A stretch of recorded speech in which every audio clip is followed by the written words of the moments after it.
할렐루야. 좋으신 하나님께 같은 마음으로 영광을 올려드립니다. 오늘도 여호와 이레입니다. 예수님의 이름으로 여러분 모두를 축복하며 하나님과 동행하는 복된 하루 되기를 사모합니다.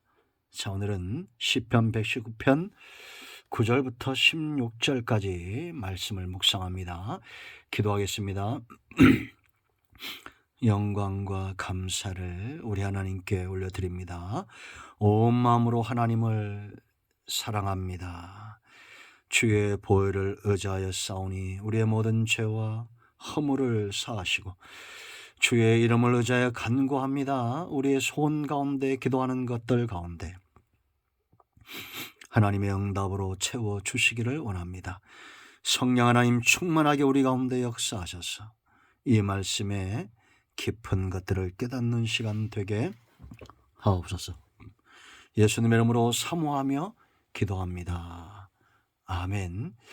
자, 9절 말씀 보겠습니다. 청년이 무엇으로 그 행실을 깨끗하게 하리까? 주의 말씀만 지킬 따름이니이다. 내가 전심으로 주를 찾아 싸우니 주의 계명에서 떠나지 말게 하소서. 16절까지 말씀을 보시고요.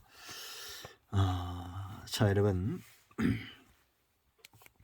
오늘 이 말씀이 우리에게 보화와 같은 응답의 말씀, 축복의 말씀이 되기를 축원드립니다.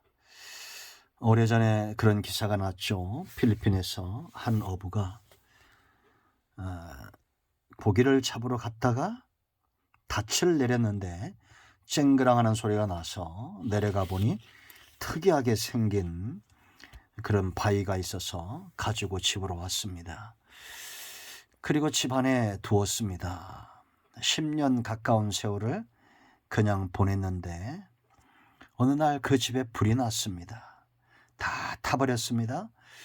그런데 그 돌만 타지 않아서 예쁘게 생긴 돌이라 가까이 지내는 그런 시청 공무원에게 갖다 줬답니다. 그 공무원이 보니까 범상치 않은 거라 조사 의뢰를 했더니 그것이 우리나라 돈으로 1,000억이 넘는 진주였다라는 겁니다.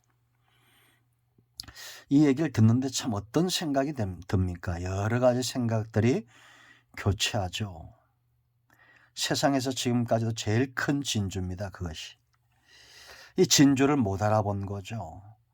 어떤 분들은 미련하다고 욕을 할 것이고 어떤 분들은 이제 그것은 누구의 것인가, 그 공무의 것인가 아니면 준 사람 어부의 것인가 뭐 의견이 분분할 겁니다. 박물관에 지금 전시가 되어 있는데 돈은 어떻게 분배했는지는 제가 모르고 있어요. 아시는 분들은 좀 알려주시면 좋겠습니다.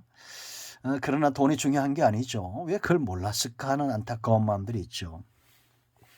여러분, 가까운 곳에 보화를 쌓아두고 그걸 보지 못하고 보화인지 깨닫지 못한다. 그거만큼 안타까운 인생이 없습니다. 모든 인생은 보화를 찾다가 결국은 죽는 인생이죠. 여러분, 제가 보화를 알려드릴까요? 성경은 가장 귀한 보화입니다. 우리의 눈을 뜨게 하고 마음을 열고 귀를 열며 정금 같은 믿음에 서게 하고 이것이 하나님의 입에서 나온 말씀이기 때문에 성도는 이 말씀으로 삽니다. 그런데 놀라운 것은 이와 같은 보화를 두고 사람들은 기도할 때도 또 다른 보화를 찾고 산을 올라가서 오르고 또 이 나라 저 나라로 허덕이면서 또 다른 보화를 찾아 헤매입니다. 시편 119편은 말씀, 율례, 계명에 대한 찬양입니다. 여기 보면 전심으로라는 말씀이 많이 나옵니다. 오늘 10절 말씀 보세요. 내가 전심으로 주를 찾아 싸우니 계명에서 떠나지 말게 하소서. 전심으로 주님을 찾은 이유가 뭐예요? 이 말씀 계명에서 떠나지 않게 해달라는 겁니다. 이제 우리가 9절부터 16절까지 말씀을 보면 이런 보화와 같은 말씀에서 멀어지게 하는 그런 요인들이 있어요. 그 첫째가 뭘까요? 9절 말씀 보면 청년이 무엇으로 그 행실을 깨끗하게 하리까 주의 말씀만 지킬 따름이니이다. 청년들을 향한 권면입니다. 이 시편 119편 기자가. 그가 청년의 세월을 지나왔죠. 청년의 세월을 지나오면서 그가 깨달은 것은 뭡니까? 보화와 같은 말씀이라는 겁니다. 여러분, 젊음은 얼마나 좋은 거요. 새벽 이슬과 같은 겁니다. 이런 시기에 말씀을 지키며 그 말씀 가운데 살기를 원하는 청년들, 이런 청년들은 얼마나 복된 인생이냐라는 겁니다. 전심으로, 청년의 때에 전심으로 주를 찾고 주의 계명에서 떠나지 않기를 사모하는 이런 청년들, 이런 젊은 세대가 이 시대에 얼마나 있을까요? 이 젊음은 참 많은 것들을 할 수 있는 나이죠. 육체를 쫓아 그 젊음을 허비하는 인생들이 얼마나 많습니까? 여러분, 청년의 때의 여호와를 기억하십시오. 곧 백발이 될 겁니다. 곧 늙어질 거예요. 우리에게 젊음, 이것은 기회입니다. 지나가는 기회예요.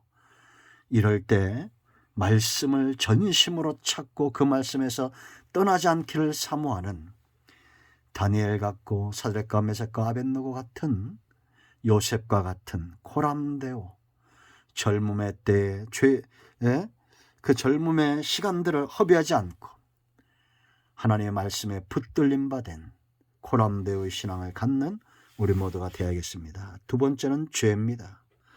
11절로 13절 말씀 보면 이 죄는 보화와 같은 말씀을 찾지 못하게 하고 보지 못하게 하고 깨닫지 못하게 눈을 가리고 귀를 가리는 게 죄예요. 11절 보세요, 여러분. 내가 주께 범죄하지 아니하려 하여 주의 말씀을 내 마음에 두었나이다. 이 마음을 빼앗는 것, 미혹하는 것, 죄의 달콤함입니다. 이런 죄에서 벗어나기 위해서 적극적으로 이 시인이 하는 게 뭡니까? 마음을 가득 채우는 겁니다. 말씀으로 채우는 거예요. 그래서 11절에 내가 주께 범죄하지 아니하려 주의 말씀을 뭐라 했어요? 내 마음에 두었다는 겁니다.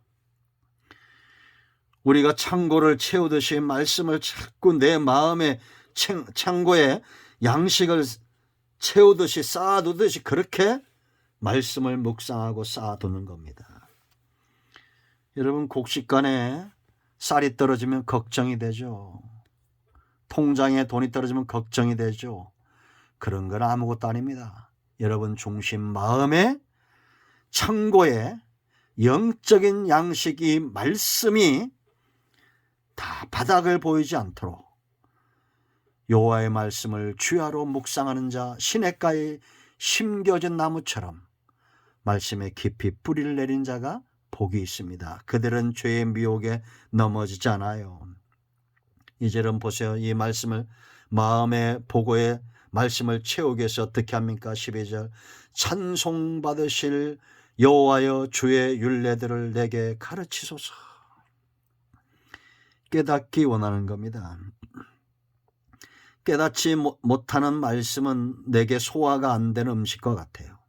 그래서 이걸 백독 천독하기보다는 그렇게 많이 있는 것보다 깨달아지고 소화된 한 구절의 말씀이 나를 영적으로 강건하게 하는 겁니다. 이렇게 내 중심에 깨달아진 말씀으로 채워질 때에 이제는 사역이 가능해집니다. 13절 보세요. 여러분 13절 주의 입의 모든 규례들을 나의 입술로 선포하였으며 담대하게 선포한 겁니다. 저수지가 차서 힘있게 넘치듯이 하나님의 말씀이 영의 양식으로 그 중심과 그 영이 가득 찬 사람은 힘있게 그 말씀이 선포되어지고 흘러나오는 겁니다. 여러분, 저는 목사가 되지 않았으면 깨닫지 못했을 건데 은혜 받은 것만큼 담대하게 나오는 말씀이 없어요. 여러분 모두가 죄의 미혹에서 벗어나기 위해 말씀으로 영적인 보고, 중심의 보고를, 창고를 채우는 지혜가 있기를 축원드립니다. 세 번째는 재물이에요. 세상 재물, 이러한 것들이 말씀을 향해서 우리의 눈과 귀를 멀게 합니다. 자, 14절 보세요. 내가 모든 재물을 즐거워함 같이, 이제 이 재물의 미혹에서 벗어나기 위해서 어떻게 했어요? 주의 증거들의 도를 즐거워하였나이다. 여러분, 물질을 좋은 거죠. 지금 시대가 이제 배금주의 시대로 나아가고 있다, 전향하고 있다, 이렇게 말합니다. 배금주의, 물질 만능주의 시대죠. 돈이 최고인 시대입니다. 정말 그렇습니까? 그래서 돈 때문에 가족도 죽이는 그런 시대가 되었어요. 그 돈 가지고 뭐 하려고요? 왜 가족을 죽입니까? 참 비참하죠. 그런데 이 시인은 그 모든 재물보다도 모세처럼 하나님의 말씀과 하나님의 백성들과 고난받는 것을 즐거워했던 모세처럼 하나님으로 인하여 즐거워하는 그런 삶, 여호와의 선하심을 맛보아하시기 바랍니다. 무엇이 즐거움인가? 15절 보세요. 내가 주의 법도들을 작은 소리로 엎드리며 주의 길들에 주의하며 그랬습니다. 여러분, 우리가 사망의 음침한 골짜기를 지날 때, 어두운 길을 지날 때 어떻게 합니까? 집중하죠. 그런 것처럼 지금 세상은 온갖 재물과 온갖 재난과 수많은 미혹들이 어둠처럼 엄습해오고 있습니다. 이럴 때 길에 주목하듯이 주의 말씀에 주의해야 됩니다. 그리고 16절, 잊지 않겠다. 주의 율례들을 즐거워하며 주의 말씀을 잊지 아니하리이다. 돈은 잊어버려도 주의 말씀을 잊어버리지 마세요.